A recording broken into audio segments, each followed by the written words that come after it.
अगर ये सुनहरा रात की बात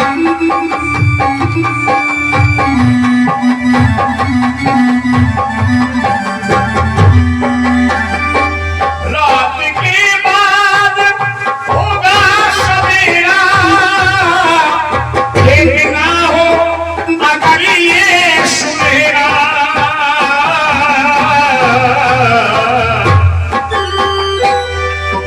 फूलो फूलो बाग फूलो बिरखने से पहले, बाग फूलो बिरखने से पहले तुमको बागों में चलना पड़ेगा।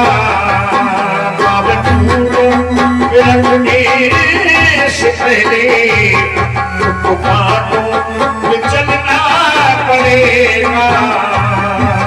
जब तुमको आवाज देगी घर से बाहर निकलना पड़ेगा।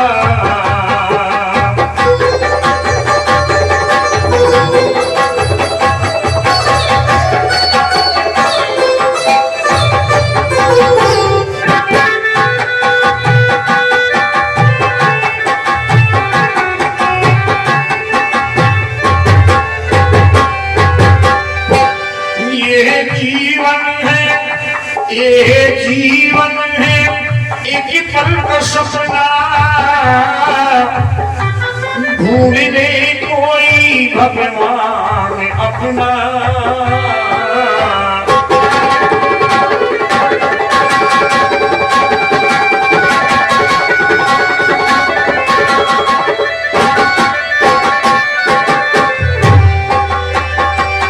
ये जीवन है एक पल का सपना, ढूंढ ले कोई भगवान अपना। ये जवानी जवानी ये जवानी अगर ढल गई तो उम्र भर हाथ मलना पड़ेगा। ये जवानी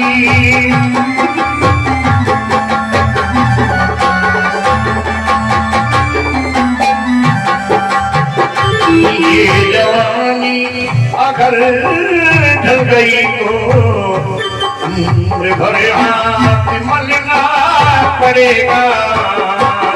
ये जवानी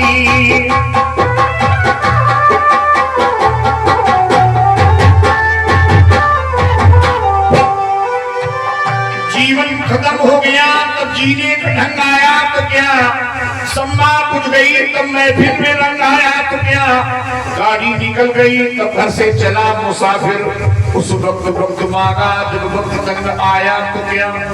जीवन खतोले पे जीवन जीने की कला आ जाए। किसी शायर ने लिखा है, प्यास लगती है तो पंखत की याद आती है, लाज लगती है तो घूंघट भी याद आती है। कैसी है गमगीन जिंदगी की कहानी, ऊपर ढलती है तो मरघट की याद आती है। मौत जब तुमको आवाज देगी घर से बाहर निकलना पड़ेगा।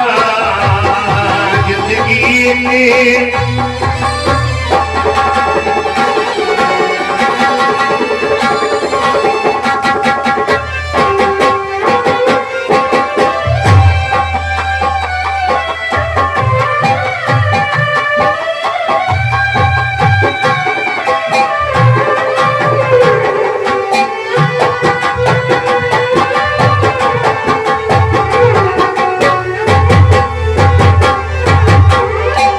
शायर ने लिखा है, तुम में ये रूठ जाने की आदत कहां से आ गई, मरीजे हिज्र ये जरूरत कहां से आ गई। सुना था कल तक तो उठा जाता था बिस्तर से, आज दुनिया से उठ गया ये ताकत कहां से आ गई। मिट्टी का हर आदमी है, बात मरने के होगा यही है।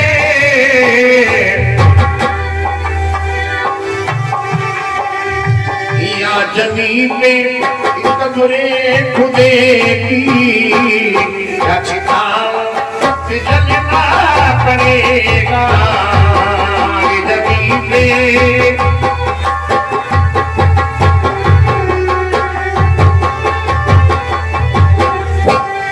हमारे मामा जी हैं, क्या बात है, वाह। हमारे श्री जय नारायण पांडे जी मामा। अरे आज भी है बात मरने होगा यही है यहाँ जमीन पे कब्रे खुदेगी या छिपाओ कि जलना पड़ेगा या जमीन पे।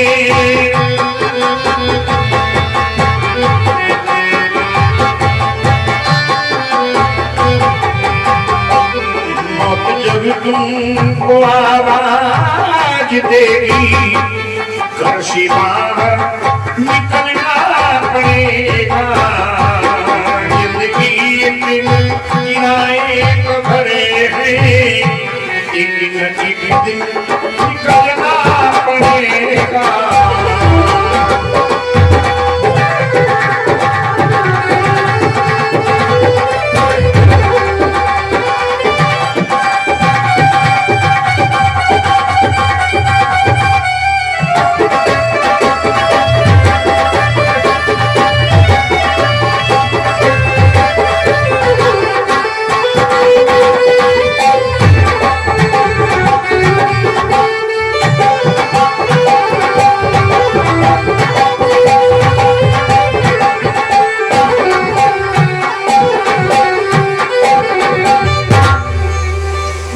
पिता को समझा रहे हैं व्यर्थ में मोह में पड़े हो ईर्ष्मान सुरद्रे भिलपित जदितम जाया सुखा जिसम सदा ममता भी होनी चाहिए।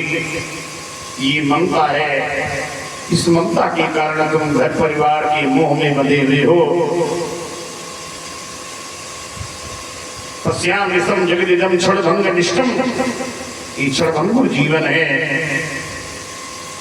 शरीर की नाते संसार से, आत्मा का नाता परमात्मा से है, इसी से जुड़ जाओ। जीवन यूं ही किया इस ममता में ही अनमोल जीवन व्यतीत कर दोगे। गोकर्ण के शब्दों से आत्मा को वैराग्य हो गया और घर से निकल पड़े। गोकर्ण अपने पिता के साथ में ही बड़े बड़े तीर्थों में भ्रमण करने लगे। अब घर में कौन बचा? धुंधली धुंधकारी एक ठिमका के दोनों बंद हुआ। ऊटी बाता करते हुए रातों की 3 सा निधन लगा। महल के अंदर कुआं था। धुंधली के रात में कुआं से पानी खींच रही थी, पांव फिसल गया, मोड़े कुआं में गिर के समाप्त हो गए। अब पूरे घर का कब्जा किए धुंधकारी। पिता की गाड़ी कमाई खुद की। धुंधकारी रहे इष्ट पंच पर्ण बधू प्रता 5 वेश्याएं खरीद लाया। रात दिन उन्हीं की सेवा में लगा है। 5 वेश्याएं एक दिन धुंधकारी से बोली, बढ़िया खाने पीने की कोई व्यवस्था नहीं है। बोले दिन भर की बात है, चोरी तो करते शाम को इसलिए काले काले कपड़े पहने, बहुत बड़े सेठ किया इसने चोरी की, तमाम रुपया पैसा जेवर लूटपाट के लाया। 5 वेश्याओं ने हमें ठीक दिया, उठा लो जिंदगी भर की गरीबी दूर। जो रुपए की गड्डी देखी, जो कीमती जेवर देखा, कहाँ से लाए हो? बोले छोटी मोटी जगह नहीं जाते, बहुत बड़े सेठ के यहाँ चोरी की है। भोजन कराए, पलंग बिछा दिया, रात भर का जगह सोने लगा। वेश्याओं ने कमेटी बनाई, किसी सेठ के यहाँ चोरी करी, किसी दिन पकड़ गया कि इससे भी पिटाई हुई, ना पेट में हमारी कमाई होगी। तो बोली धुंधकारी को न मार डाला। सोते में धुंधकारी के गले में रस्से का फंदा डाल दिया, कस बांधने लगी। आंखें खुल गई, बोले तुम्हें बात करी हो ना, तो मुंह से मारना शुरू किया। जब नहीं मरा, एक मोटी दादी वैसे उठी, वो ऐसे नहीं मरेगा। चूरे से जबरदस्त वो चैला निकाल के और धुंधकारी के मुंह में जबरदस्ती फूक दिया। हम नहीं कह रहे, भागवत कह रही है, तप्तांग रस मुंह सतन मुझे ही छुपो अग्नि ज्वाला के दुखी ने व्याकुलों ने धरण रखा। अग्नि की ज्वाला से व्याकुलों को धुंधकारी प्राण छोड़िए। ये बहुत बड़ा वेश्याओं के आगे मारा गया, इसलिए बहुत बड़ा प्रेत बन के तैयार हुआ। जिस व्यक्ति की मौत बिगड़ जाती है वो अवश्य प्रेत योनि में जाता है। प्रेत योनि में कोई सुख नहीं है, भूख प्यास से व्याकुली आत्मा भटकती रहती है।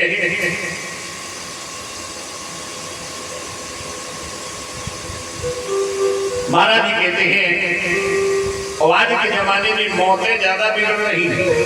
ठेला मोटर के आगे गिर के मर जाए, पानी में डूब के मर जाए, आग से जल के मर जाए, फांसी पे झूल के मर जाए।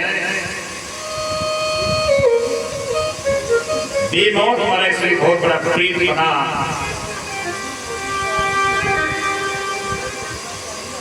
और एक बात बताने, जो नेता लोग चुनाव हार जाते हैं वो भी भूत बन जाते हैं, जिंदगी बन जाते हैं। पहले जीते हारे, भूत लग जाता है। भूतपूर्व विधायक, भूतपूर्व सांसद। और एक नौजवान आदमी बस में चढ़ा, एक आगे वाली सीट पर एक बूढ़े बैठे थे। बोले बूढ़े थोड़ा खिसक जाओ, हम लोग बैठेंगे। अरे बूढ़े क्यों कह रहे हो? बूढ़े वाले हो तो कह दिया तो क्या होगा? मुझे खबरदार बूढ़े मत कह देना, मुझे फिर क्या कहें। भूतपूर्व नौजवान थोड़ा खिसक जाओ। भूतपूर्व नौजवान भी रुके, दुनिया में इतने धरे पड़े, हमने से क्या सीखा है? आदमी पद छोड़ने लगे, आदमी पद नहीं छोड़ पाता है। जब तक कर्म करे तब तक कर्तृत्वाभिमान रखे। कर्म करने के बाद कर्तृत्वाभिमान को विदिता कर देना चाहिए। बाली बाली मरती दम तक दिए मारो कर, हमने ये किया, हमने वो किया, हमने 12 बीघा का इनामा करवाओ, इतनी जमीन हमने खरीदी, इतना हमने वो किया, इतने मकान हमने बनवाए। जो किया सो किया। अच्छा काम छिपाता है, बुरा काम छिपाता है। महाराज जी कहते हैं कभी अपने ऐश्वर्य का व्याख्यान नहीं करना चाहिए। भोजन भजन खजाना नारी ही पर्दा की अधिकारी। आत्मदेव भगवत भजन करते स्वर्गवासी हुए। गोकर्ण जी गया जी करने गए, ग्रामवासियों को देखकर बोले मेरे घर में सब कुशलता है। तेरा भाई 5 विषय दे रहा था, उन विषयों ने उसी भी समाप्त कर दिया। भाई के नाम पर गया जी, जलदान पिंडदान तर्पण किया, लौट के अपनी जन्मभूमि में आए। आधी रात में सकल हस्ती सकल देखा, कभी हाथी बन जाए, कभी मीरा बन जाए, कभी आग की लपटें दिखाई पड़े।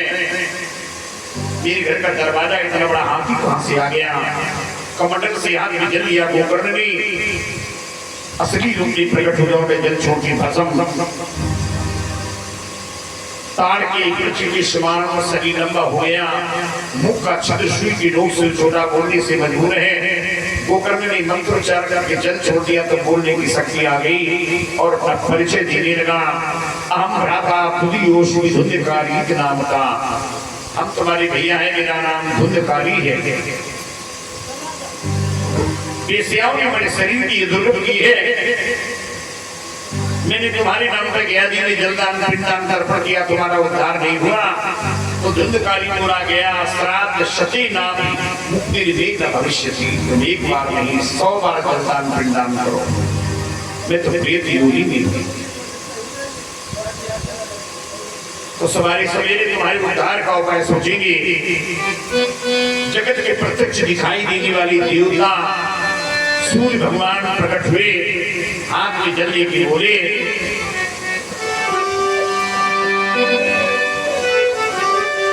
तुभ्यं नमो जगत साक्षी ब्रूहि मुक्ति हेतुकम्। आप तो जगत के साक्षी देवता हो, मेरे भाई के उद्धार का उपाय बताओ। सूर्य जी के सृष्टिदा सूर्य भगवान के रथ को आसमान में रोक दिया तो आसमान से गरजती हुई आवाज आई, श्रीमद् भागवतां मुक्ति सत्ताहं वाचनो कुरु। अगर तुम अपने भाई को श्रीमद् भागवत जी की कथा सुना दे तो अवश्य उद्धार हो जाएगा। गोकर्ण के समझ में आ गया। बाबू की वेदी को बनाई, नवग्रह सर्वतोभद्र बनाया, समस्त देवी देवताओं का आह्वान किया और स्वयं महाराज गोकर्ण ही वक्ता बने, भागवत की कथा प्रारंभ कर दी। सभी ग्राम के लोग बैठ के भागवत कथा सुनने लगे। धुंधकारी भी आया, हवा के रूप में 7 काठ का बांस था, उसी बांस की जड़ में बैठ के कथा सुनने लगे। दिन में कथा सुनी, शाम को कथा बंद हुई तो बांस की पहली गांठ फट गई, निकल के चला गया। द्वितीय कथा सायंवती ग्रंथ विभेदनम, दूसरी गांठियों ग्रंथ विभेदनम, 7 दिन में 7 गांठों का विभेदन किया। साप्ताहिक श्रीमद् भागवत की कथा सुनने से प्रेम योनि से प्रतापा के राजा के रूप में प्रकट हो गया। मुकुट पुण्य लागता सोने जैसे अंगराम की कमल सुनती नेत्र, हाथ जोड़ के गोकर्ण के सामने खड़ा हो गया। धन्य है मेरे सुयोग भाई हो, जिस योनि से आज मुझे तुमने छुटकारा दिला दिया। भागवत की कथा सुनाकर मुझे उद्धार कर दिया मेरा।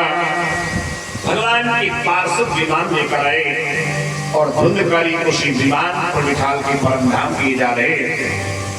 तो ग्राम के लोगों ने कहा ये कथा तो सबने सुनी, विमान केवल धुंधकारी नहीं क्यों आए?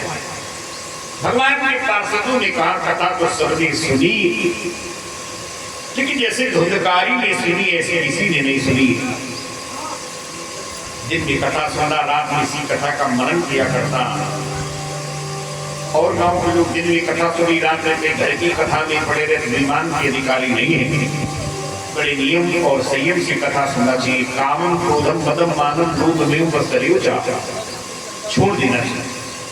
काम धन गृहस्थी के काम में से, वासना के काम से दूर रहना चाहिए। क्रोध छोड़ देना चाहिए। एक बार के क्रोध करने से जीवन भर का पुण्य नष्ट हो जाता है। कतम न सोचा नहीं, हो गया सो हो गया, क्रोध करने से क्या फायदा? लोभ छोड़ देना चाहिए। लोभी आदमी दुनिया में एक सीख पड़ी है, चमड़ी चली जाए पर दमड़ी न जाए। मुंह छोड़ देना चाहिए। तीर्थे बाप बने बाप गिरे बाप सर्वमतम, भागवत की कथा कहाँ सुनना चाहिए?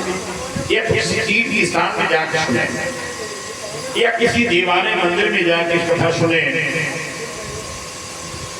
गृहे बाप सर्वमतम, या अपने घर को शोधन मार्जन पवित्र करके अपने घर के बाहर भागवत की कथा सुनना चाहिए। दुदिनम मधुम त्रैगुण्यम गरिष्ठानम तथिर्चो, जो व्रत लेकर भागवत की कथा सुने उसके नियम बताए गए हैं।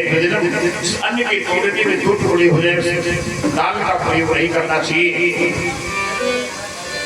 मधु के 2 अर्थ निकलते हैं, एक तो शहद नहीं खाना चाहिए और दूसरी मदिरा पान नहीं करना चाहिए।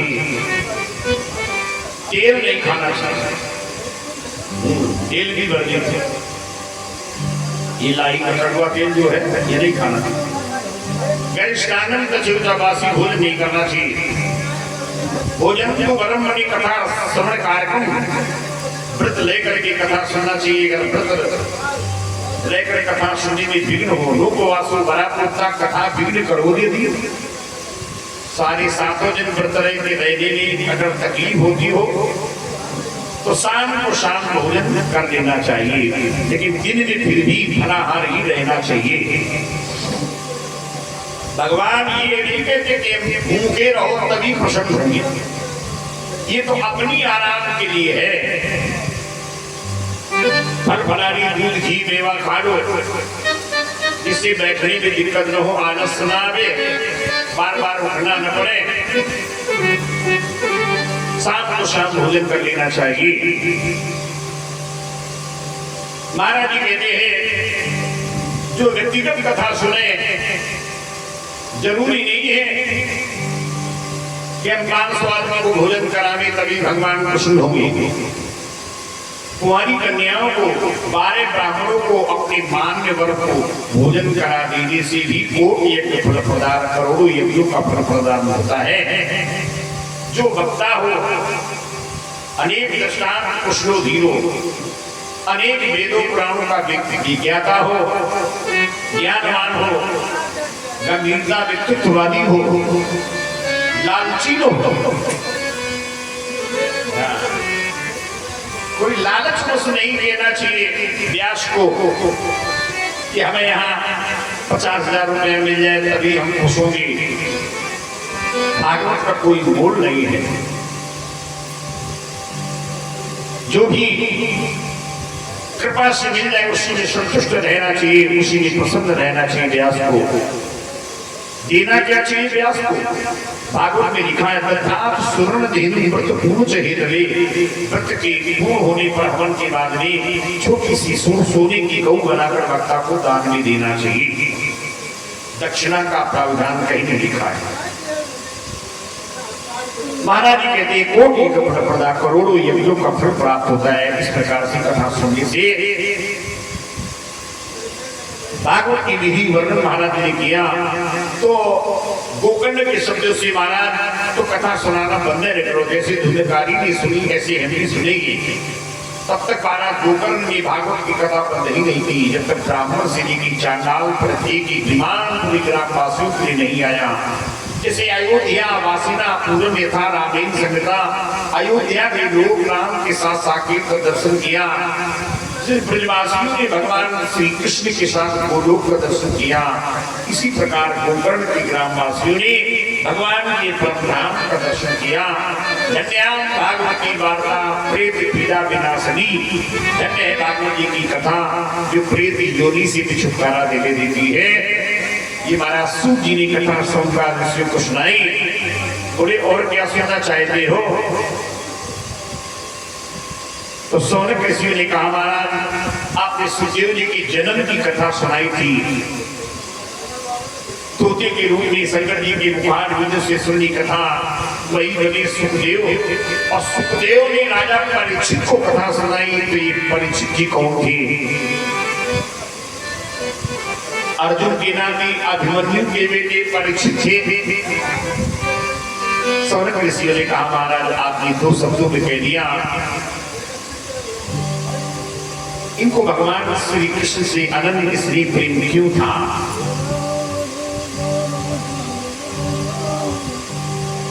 इनकी जीवन की कहानी विस्तार से आप वर्णन कीजिए। जन्म इनका साधारण नहीं हुआ। तो महाराज सूत जी ने सोमकार ऋषियों को महाभारत के उपक्रम की कथा सुनाना प्रारंभ किया।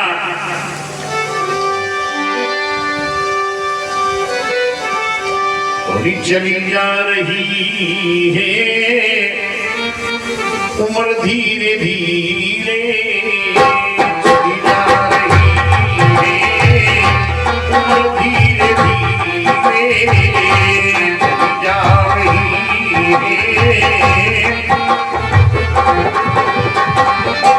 चली जा रही है उम्र धीरे धीरे, चली जा रही है उम्र धीरे धीरे। अपने जीवन को सोच कर देखो। किसी दिन मेरा लड़कपन था, जब मेरी 18 साल की उम्र थी, तब मैं इस गांव में सबसे पहली बार आया था। मैं अपने जीवन की बात बता रहा। आपके ग्राम पोखरादेव में 18 वर्ष की मेरी उम्र थी जब मैं पहली बार आया था। अरुण वाजपेयी जी के दरवाजे पर धनुष जी की रामलीला हुई थी। इसमें राम का अभिनय का मंचन मैंने किया था। 18 वर्ष की मेरी उम्र थी, तब भी मैं ही था।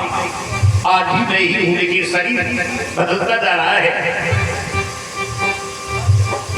कमरे में अरुण रहते वाजपेयी, उसी कमरे में मेकअप रूम था।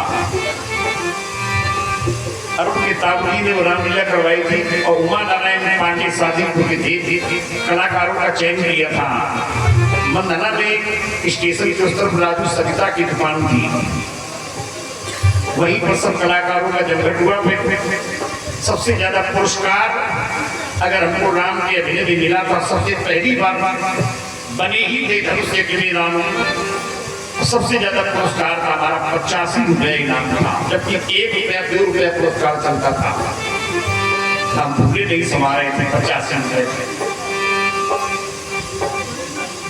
उमा नारायण पांडे जी ने सवेरे कहा मैं तुम्हें और कुछ नहीं, केवल तुम्हारा पुरस्कार तुम्हें दे रहा हूँ। तो समझ लो रास्ते में यहाँ से लेके मैदा तक साइकिल से गए थे, तो बार बार जेब से नोट निकाल के 2-3 बार देखते थे, 85 रुपए हमको मिले आज। एक वो भी दिन था। धीरे धीरे उम्र बढ़ती रही। फिर 2 दिन की रामलीला यहाँ इसी स्कूल में, जिसमें सीता और लक्ष्मण सखी की 2 दिन की रामलीला थी। पुरानी आपको याद होगी वो लीला। वो भी लगभग हो गए 38 साल तक तो हो गए होंगे,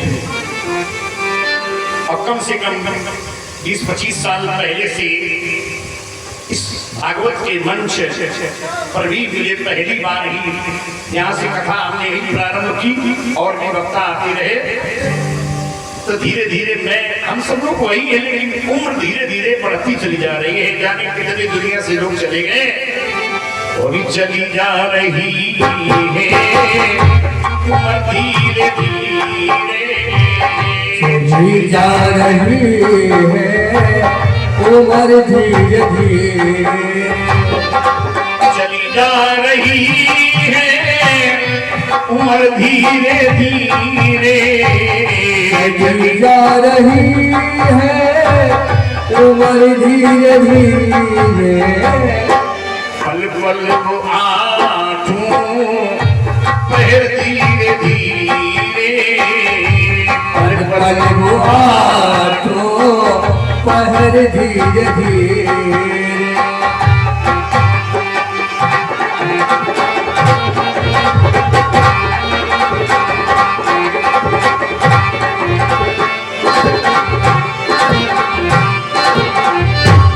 बचपन भी जाए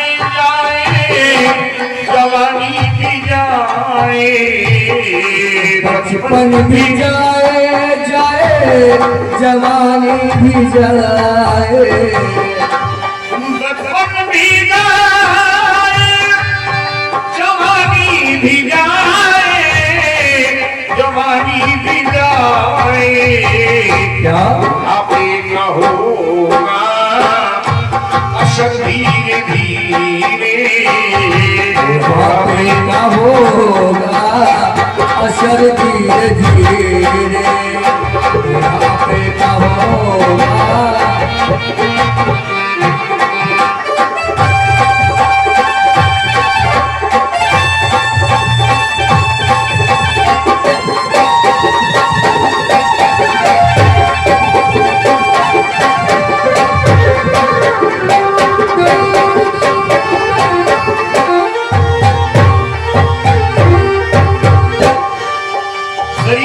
लेकिन आज धीरे धीरे 60 साल की मेरी उम्र हो चुकी है।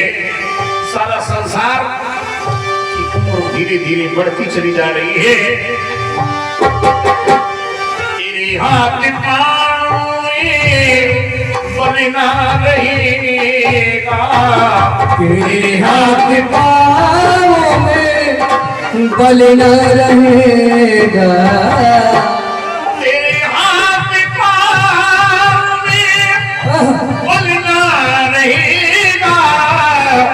बलना रहेगा। ये झुकेगी तुम्हारी कमर धीरे धीरे,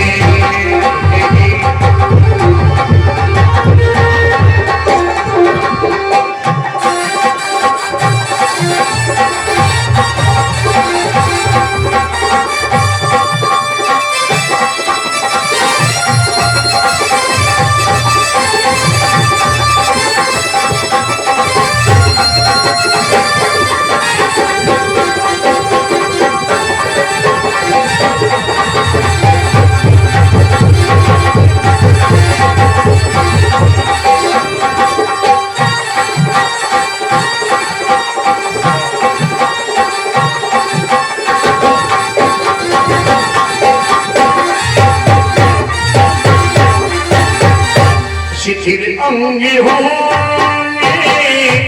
सभी दिन तुम्हारे, शिथिल अंग होंगे एक दिन तुम्हारे, शिथिल अंग होंगे सभी दिन तुम्हारे, तुम्हारे एक दिन तुम्हारे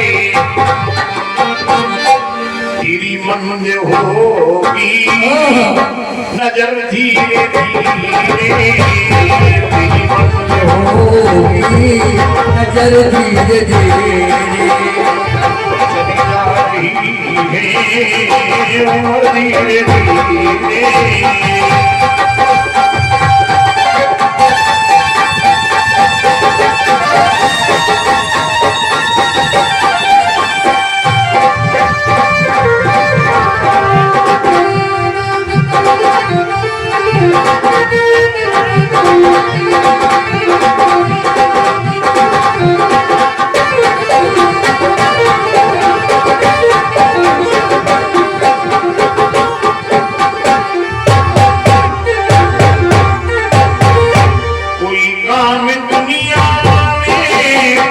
मुश्किल नहीं है कोई काम दुनिया में मुश्किल नहीं है।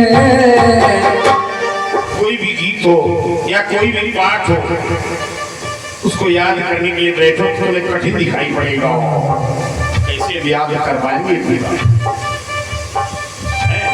लेकिन पढ़ते रहोगे दिमाग लगाते रहोगे तो बिना देखी वो सारी पंक्तियां सारी लाइनें तुम्हारी याद हो जाएंगी और फिर उसको रखते रहोगे, धारा प्रवाह भी बोलते चले जाओगे, फिर वही तुम्हें सरल लगने लगेगा।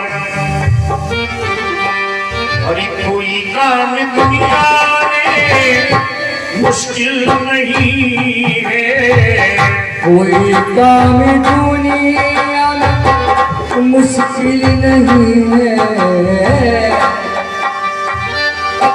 कोई काम दुनिया में मुश्किल नहीं है, मुश्किल नहीं है।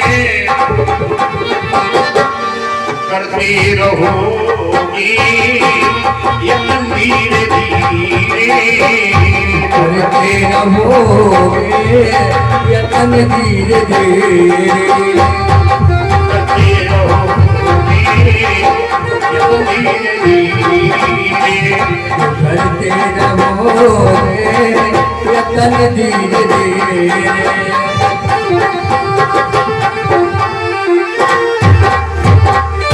और ये 50 ड्राइवर व्यक्ति ने भेंट की। भगवान मंगल करे सभी रहे, सौभाग्यवती रहे। भोली भक्तर भगवान की जय। जो करते रहोगे यत्न धीरे धीरे कोई काम